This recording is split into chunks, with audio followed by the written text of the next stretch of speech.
Teachers at Riverside Elementary use the upcoming Thanksgiving holiday to reinforce their students' study of Native Americans. In each second grade classroom, teachers and parent volunteers guided students through a series of fun, hands-on activities for Native American Project Day. Inspired by the Lakota tribes, students created bean artwork and built an edible teepee with an ice cream cone.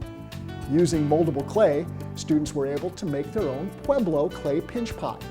And students transformed an inverted paper bowl and burlap squares into a creative Powhatan Yahaken. Each activity allowed students to make connections to the Native American tribes they've been studying, making the learning come alive through creativity and exploration.